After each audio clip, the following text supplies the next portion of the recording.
अस्सलामुअलैकुम, welcome to my channel. दोस्तों, class 2 का आगाज करते हैं। will और shall, will या shall, will या shall दोनों का मतलब है होगा, होगी। इन दोनों को हम फ्यूचर यानी मुस्तकबिल के लिए इस्तेमाल करते हैं। will को सेंटेंस में देखते हैं। I will teach you, I will teach you, मैं तुम्हें पढ़ाऊंगा।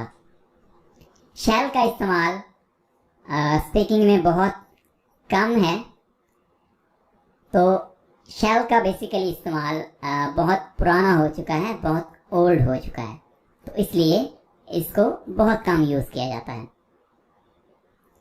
नेक्स्ट इज मे। मे को हम इस्तेमाल करते हैं इम्कान के लिए, यानी पॉसिबिलिटी के लिए।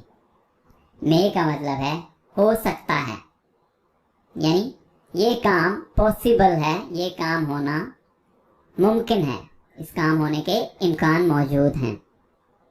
जैसे it may rain today, it may rain today, आज बारिश हो सकती है।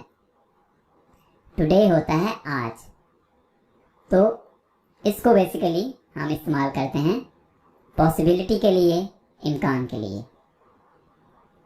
Next is might.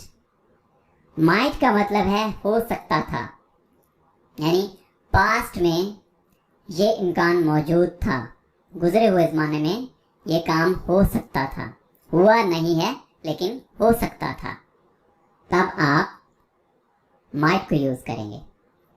He might come, he might come, वो आ सकता था, वो आया नहीं है लेकिन आ सकता था। Next is must. मस्ट का मतलब है जरूरी है। मस्ट के एग्जाम्पल है you must take admission, you must take admission, तुम्हें जरूर एडमिशन लेना चाहिए। जब आप किसी चीज पे बहुत ज्यादा जोर डालना चाहें, किसी चीज को बहुत ज्यादा एनकरेज करना चाहें, तब आप मस्ट को यूज करेंगे। Next word is can. दोस्तों, कैन को इस्तेमाल किया जाता है एबिलिटी यानी सलाहियत बताने के लिए। कैन का मतलब है कर सकता हूं, कर सकता हूं। तो दोस्तों, आप में जो भी एबिलिटी हो, जो भी काम करने की सलाहियत हो, जो काम आप कर सकते हो, आप जो काम करना जानते हो, उसको बताने के लिए आप कैन का यूज करेंगे।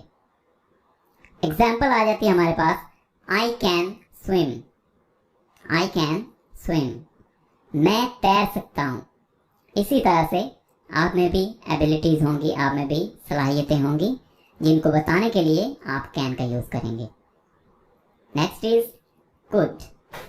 कुड का मतलब है कर सकता था। आप जब बताना चाहें माजी में, गुजरे हुए ज़माने में मैं ये काम कर सकता था, आप कुड का यूज करेंगे। जैसे I could drive a car, I could drive a car, मैं गाड़ी चला सकता था। मैं ये बात कर रहा हूँ माजी की, मैं माजी में गुजरे हुए ज़माने में गाड़ी चला सकता था, अब नहीं चला सकता, तो इस तरह की कंडीशन के लिए आप इस्तेमाल करेंगे कुड को। Next word is should. Should का मतलब है करना चाहिए। जब आप किसी को कोई चीज़, कोई बात सजेस्ट कर रहे हो, कोई काम सजेस्ट कर रहे हो, आप उसे मशवरा दे रहे हो कि आपको ये करना चाहिए, तब आप शुड का यूज़ करेंगे। You should buy this house, you should buy this house. Buy का मतलब होता है खरीदना, खरीद लेना। तुम्हें ये घर खरीदना चाहिए। ठीक है, यहाँ पे एक सजेशन दी जा रही है, एक सजेशन यानी एक मशवरा दिया जा रहा है कि आपको ये काम करना चाहिए। Next word is this. This को इस्तेमाल किया जाता है किसी जानदार और बेजान चीज के लिए, दोनों के लिए दिस को यूज किया जाता है। दिस का मतलब है ये। दिस इज माई पेन, ये मेरा पेन है, ये मेरा कलम है। दैट, दोस्तों दैट को इस्तेमाल किया जाता है दूर के लिए। दूर की चीज के बारे में जब आप बताना चाहें आप दैट को यूज करेंगे। दैट का मतलब है वो, यानी वो एक चीज, ठीक है, एक चीज के लिए दैट का यूज करेंगे और ये चीज दूर की होनी चाहिए। That is my bag, that is my bag, वो मेरा बैग है। दीज, दोस्तों दीज ज्यादा चीजों के लिए इस्तेमाल किया जाता है। दीज का मतलब है ये, यानी एक से ज्यादा चीजें। दीज आर माई बुक्स, ये मेरी किताबें हैं।